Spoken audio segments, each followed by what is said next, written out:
स्वागत है आप सभी का आपकी अपनी YouTube channel I love talks पर। दोस्तों, मैं डॉक्टर इरशाद खानम एक बार फिर आपके सामने एक नए विषय और एक नए टॉपिक के साथ। हमारा आज का जो विषय है वो नाबालिग बच्चों को देह व्यापार के लिए भेजने वालों के खिलाफ कौन सी धारा लगती है उसके संबंध में है। आज जिस टॉपिक पर हम चर्चा कर रहे हैं वो बाल वेश्यावृत्ति का टॉपिक है। ये टॉपिक ऐसा टॉपिक है जो वर्तमान समाज में ही नहीं बल्कि प्राचीन काल से ही बाल वेश्यावृत्ति का जो अपराध है वो चला आ रहा है। और आईपीसी के अंतर्गत कहाँ इसको दंड का प्रावधान किया गया है, कितनी इसकी पनिशमेंट है, उन सब के बारे में आज के इस वीडियो में हम चर्चा करेंगे। इस चर्चा को शुरू करने से पहले अगर आपको मेरे आई लव टॉक्स चैनल के वीडियोस पसंद आते हैं तो आप चैनल को सब्सक्राइब कर लें और लेटेस्ट अपडेट के लिए बेल आइकन को क्लिक कर दें। आज का हमारा जो विषय है, जैसा कि मैं आपको बता चुकी हूँ कि नाबालिग बच्चों को देह व्यापार के लिए भेजने वालों के खिलाफ कौन सी धारा लगती है उसके संबंध में है। तो आज हम भारतीय दंड संहिता 1860 की धारा 372 के विषय में पढ़ेंगे। ये एक ऐसी धारा है जो कि अवयस्क बच्चों से अगर कोई देह व्यापार करवाता है तो उनके खिलाफ लगाई जाती है। उसके पहले हम थोड़ा सा बाल वेश्यावृत्ति के बारे में जान लेते हैं कि क्या होता है। वेश्यावृत्ति प्राचीन काल से ही अस्तित्व में है। अगर हम ऋग्वेद से की बात करें तो उसमें भी ये पाया गया था कि कई ऐसी महिलाएं थी जो कई पुरुषों के लिए आम थी, यानी जो दरबारी या वेश्याएं हुआ करती थी। वेश्यावृत्ति का मतलब होता है व्यावसायिक उद्देश्यों के लिए यौन शोषण या लड़कियों के दुरुपयोग करना।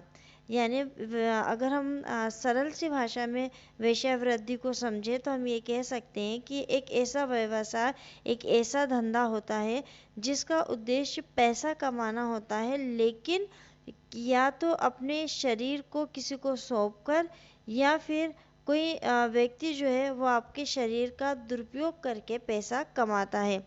बाल वेश्यावृत्ति भी जो है वो वैसे ही है जैसे कि एक वेश्यावृत्ति बड़ी महिलाओं के द्वारा की जाती है।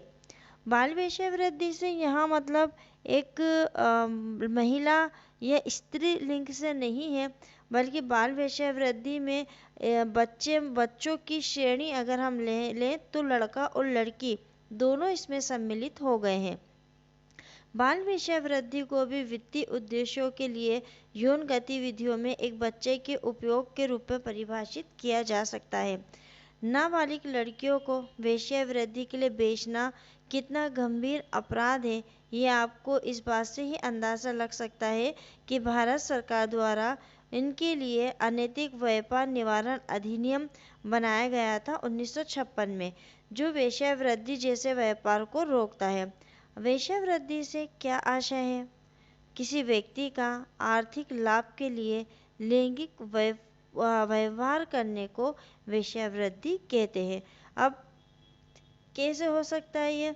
तो अवैध संबंध द्वारा हो सकता है, संभोग हो सकता है, वेश्यालय में लड़कियों को नाचना गाना, ये सब भी वेश्यावृत्ति की श्रेणी में आता है।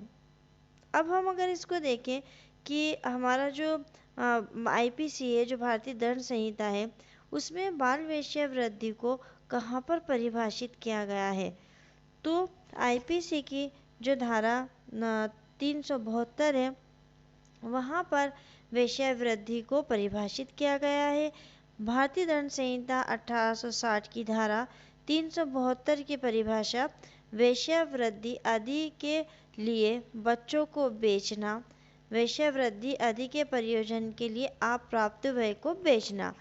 मतलब यहाँ पर सीधा सीधा सो कह रहा है कि वेश्यावृत्ति आदि के प्रयोजन के लिए अगर आप अप्राप्त व्यय को बेचते हैं तो धारा 372 के अंतर्गत आप अपराध कारित कर रहे हैं। अप्राप्त व्यय यानी कि नाबालिग लड़का या लड़की। अगर कोई व्यक्ति किसी 18 साल से कम उम्र के व्यक्ति को, अब यहाँ व्यक्ति शब्द का इस्तेमाल किया गया है, अथवा बच्चे, तो बच्चे से आशय लड़का लड़की दोनों से है। को वेश्यावृत्ति या आयुक्त संभोग का मतलब होता है गैर कानूनी। तो अगर गैर कानूनी संभोग करने के लिए या किसी विधि विरुद्ध और दुराचारिक प्रयोजन के लिए काम में लाए जाने या उपयोग किए जाने के लिए उसको बेचता है या भाड़े पर देता है, तो ऐसा करने वाला व्यक्ति धारा 372 के अंतर्गत दोषी होगा। यानी ये धारा सीधे सीधे से ये प्रावधान करती है कि अगर कोई अवयस्क को, लड़का हो चाहे लड़की हो, उसको अगर बेचता है किस लिए, वेश्यावृत्ति करने के लिए या गैर कानूनी रूप से संभोग करने के लिए या ऐसा कोई कार्य करने के लिए जिसको कि विधि के विरुद्ध माना गया हो, बेचता है, खरीदता है, भाड़े पर लेता है, तो ऐसा व्यक्ति धारा 372 के अंतर्गत अपराध करता है। इसके दो स्पष्टीकरण भी दिए हुए हैं। पहला स्पष्टीकरण है कि जबकि 18 वर्ष से कम उम्र की महिला किसी वेश्या को या किसी अन्य व्यक्ति को जो वेश्याघर चलाता हो या उसका प्रबंध करता हो, अगर कोई 18 वर्ष से कम उम्र के बच्चे हैं, अगर उनको किसी ऐसे व्यक्ति को या किसी ऐसी महिला को बेचा जाता है जो या तो वेश्या है या फिर जो कि वेश्याघर या वेश्यागृह को चलाते हो, उसका प्रबंध करते हो, अगर बेच दी जाती है या भाड़े पर दी जाती है, तो ये एक अपराध होता है। तो वेश्या को यानी किसी व्यक्ति के निपटाने के लिए अगर उसको लिया जाता है या जो किसी वेश्या को बनाए रखता है या उसको प्रबंधित करता है, तो इस तरह की मादा यानी कि नर का निपटान करने वाले व्यक्ति, ये तब तक वो खुद को साबित ना कर दे, ये माना जाएगा कि उसने वेश्यावृत्ति कराने के लिए ही बच्चों को लिया है। अब वो वेश्यावृत्ति नहीं करवा रहा है, ये बात उसको साबित करनी है। लेकिन जब हम ऐसे किसी व्यक्ति को मतलब अपराधी घोषित करेंगे, तो हम ये मान के चलते हैं कि उसने जो है इस प्रकार का अपराध कारित किया है। यानी कि अगर कोई 18 वर्ष से कम उम्र के व्यक्ति को खरीदता है या बेचता है या भाड़े पर देता हो, कौन व्यक्ति, जो वेश्या वे महिला हो या जो वेश्यालय का वेश्यालय घर का चलाने वाला हो, संचालक हो, या जो कि ऐसा व्यक्ति हो जो कि इस काम में लिप्त हो, जिसको कि हम कह सकते हैं कि एजेंट हो, जो वेश्याओं को बच्चे बेचते हों, तो ऐसे व्यक्ति को हम जब तक अपराधी मानेंगे तब तक तब तक हम उसको अपराधी मानेंगे जब तक कि वो साबित ना कर दे कि उसका इरादा इस महिला को या अवयस्क बच्चे को इस तरह से बेचने का या वेश्यावृत्ति कराने का नहीं था। ये उसको सिद्ध करना है, वरना तब तक हम यही मानेंगे कि उसने ये अपराध कारित किया है। अवैध संभोग एक शब्द यहाँ यूज किया गया है। तो अवैध संभोग का अर्थ क्या होता है? विवाह द्वारा एकजुट नहीं होने वाले व्यक्तियों के बीच यौन संभोग। आमतौर पर हम क्या मानते हैं कि विवाहित व्यक्तियों के बीच में ही शारीरिक संबंध बनते हैं। जब एक वैध रूप से विवाह होता है और उन विवाहित व्यक्तियों के स्त्री पुरुषों के बीच में अगर फिजिकल रिलेशन बनता है, सेक्स होता है, तो वो लीगल सेक्स कहलाता है। लेकिन अगर ऐसे व्यक्ति जो कि एक साथ तो हैं लेकिन विवाह के लिए नहीं है, तो ऐसे व्यक्तियों के बीच अगर यौन संभोग होता है तो वो अवैध संभोग कहलाता है। या फिर किसी भी संघ द्वारा, हालांकि विवाह की राशि नहीं, तो भी क्या होता है, समुदाय, अगर मान लो कोई ऐसा समुदाय है जिसका निजी कानून यानी कि व्यक्तिगत कानून या रिवाज जो है वो ऐसी किसी प्रथा को मान्यता देते हैं कि वो दो लोग बिना शादी के भी एक साथ रह सकते हैं, तो भी वो अवैध संभोग ही कहलाएगा। भारतीय दंड संहिता 1860 की धारा 372 में दंड का प्रावधान किया गया है। इस धारा के अपराध किसी भी प्रकार का समझौता योग्य नहीं होता है। ये अपराध एक संज्ञेय अपराध होता है एवं ये अजमानती अपराध होता है और अक्षमनीय होता है, इसमें क्षमा नहीं किया जाता है। और ऐसे अपराधों की सुनवाई का अधिकार सेशन न्यायालय का होता है। अगर हम इसकी पनिशमेंट की बात करें तो 10 वर्ष की कारावास और जुर्माना इसमें होता है।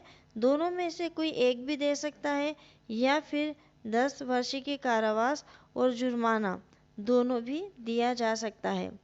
अब बाल वेश्यावृत्ति के मामले में हम उच्चतम न्यायालय को देखें कि उच्चतम न्यायालय भी सक्रिय रूप से इसको रोकने के लिए कार्य कर रहा है।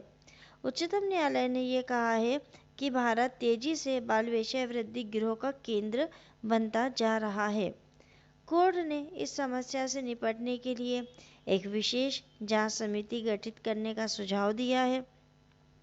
न्यायमूर्ति दलबीर भंडारी और न्यायमूर्ति A.K. पटनायक ने सॉलिसिटर जनरल गोपाल सुब्रमण्यम से बाल वेश्यावृत्ति गिरोह से निपटने के लिए एक विशेष जांच एजेंसी गठित करने की विचार का परीक्षण करने को कहा है और साथ ही साथ आश्वस्त किया है कि सेक्स के कारोबार में बच्चों को लगाने वालों को अदालत जमानत नहीं देगी। यानी न्यायालय ने क्या किया है, एक विशेष जांच एजेंसी जो है वो गठित करने का सुझाव दिया है और सॉलिसिटर जनरल से ये कहा है कि वो एजेंसी गठित करने के विचार का परीक्षण करे और उन्होंने ये भी आश्वासन दिया है कि जो सेक्स रैकेट से जुड़ा हुआ है ऐसे लोगों को अदालत जो है जमानत नहीं देगी। सेक्स रैकेट यानी कि जो बच्चों के सेक्स रैकेट से जुड़ा है उनको जमानत नहीं दी जाएगी। फिर उच्चतम न्यायालय ने बचपन बचाओ आंदोलन द्वारा जो दायर जनहित याचिका थी उसकी सुनवाई करते हुए भी उन्होंने कहा कि ऐसा हो रहा है क्या हो रहा है, बाल वेश्यावृत्ति, क्योंकि देश में व्यापक गरीबी है, देश में भारी पैमाने पर बेरोजगारी है। तो ये एक कारण है, एक गरीबी और एक बेरोजगारी, जिसके अंतर्गत माता पिता जो है मजबूर होकर अपने बच्चों से वेश्यावृत्ति करवा रहे हैं। हमारी सभी सांस्कृतिक लोकाचार नाले में जा रहे हैं। ये इस तरह की गतिविधियों का केंद्र बन रहा है।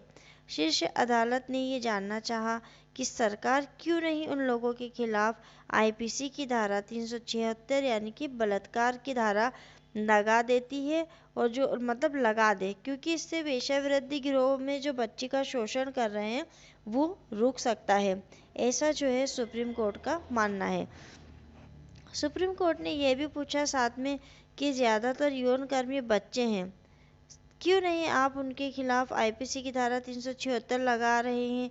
अगर आप 10 मामलों में ऐसा करेंगे तो ये जो लोग हैं जो बाल वेश्यावृत्ति करा रहे हैं वो ताश के पत्तों की तरह बिखर जाएंगे और अदालतें जो है वो भी उन्हें जमानत नहीं देगी। इससे संबंधित एक मामला था मंजुप्पा बनाम कर्नाटक राज्य 2011 का है। इस बाद में उच्चतम न्यायालय ने दंड को कम करने की अपील को ये कहते हुए खारिज कर दिया कि पीड़िता जो है वह 18 वर्ष से कम आयु की अवयस्क लड़की थी अतः आरोपी की सजा को कम नहीं किया जा सकता। ये एक ऐसा मामला था जिसमें आरोपी ने अपनी सजा को कम करने के लिए न्यायालय से अपील की थी और न्यायालय ने ये कहते हुए अपील को खारिज कर दिया था कि लड़की अवयस्क थी, नाबालिग थी, इसलिए आरोपी की सजा को कम नहीं किया जा सकता है। तो दोस्तों, आज का हमारा विषय एक ऐसा टॉपिक था जो बच्चों से संबंधित था और आईपीसी का एक सेक्शन भी हमने आज पढ़ा है। ये जो टॉपिक है आईपीसी के, ये सारे एलएलबी के स्टूडेंट्स के साथ साथ जो कंपटीशन एग्ज़ाम की तैयारी कर रहे हैं उन स्टूडेंट्स के लिए भी महत्वपूर्ण है। अगर आपको मेरे वीडियोस पसंद आते हैं आप लाइक करिए, कमेंट्स करिए, अधिक से अधिक इसको शेयर करिए। मिलते हैं अगले वीडियो में एक नए टॉपिक के साथ, तब तक के लिए शुक्रिया।